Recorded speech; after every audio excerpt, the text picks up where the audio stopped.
So who do you think he should fight? The most possible and ideal fight, you think?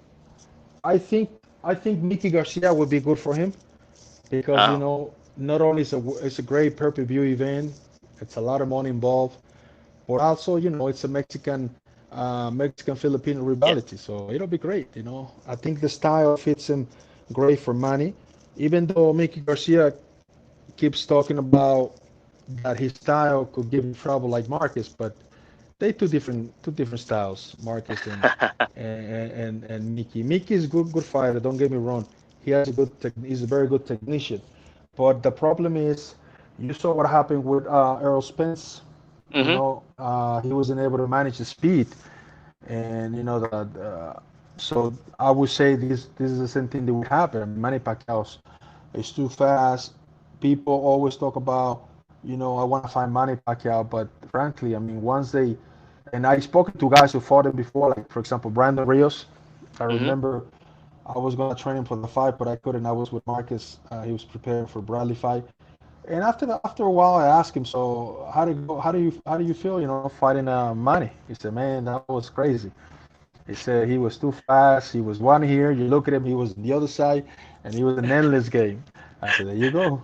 So I mean, people wants to fight him, but when you in the ring with him, that's another story. Very, very difficult story. If you don't adapt well, forget about it. Manny Pacquiao will eat you out, in and out, boop, boop, boop, boop, boop, boop, boop, boop, boop, boop, boop, boop, boop, all night long. But Garcia So said Garcia said it wasn't the speed, it was the height. He said it's different because the Pacquiao is smaller.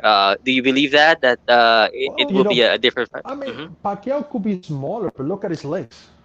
Look at his neck. Pacquiao's Yeah, stronger on the legs. He's very strong. And yeah. that left hand is powerful. Now, Mickey Garcia has a good chin. Don't get me wrong. But, Uh huh. he showed it many times. He can take some punches. But, you know, every punching is different from person to person. Sometimes Yeah. the angles, sometimes the speed, or sometimes the momentum. And the way you look at a Pacquiao is when it comes in on you and throws a left at you. I mean, it's so fast you don't see it. Once it hits you, trust me, it could blind you off a little bit, or it could get you discouraged to continue the fight. When he fought Jesse Vargas, I mean Jesse Vargas is a decent fighter and everything, but Pacquiao Mm-hmm. was pretty much just dancing with him all night long. Yeah. So that's the thing about it. That's Mickey Garcia. If he fights Manny, he would have to be very fast. A little. I mean, he would have to increase his explosiveness and obviously his timing and study Manny Pacquiao. But frankly, I don't see it difficult. But right now, I see Manny Pacquiao in a very good momentum. I see All him in a right. good momentum of his career, and I think he's looking forward for big fights.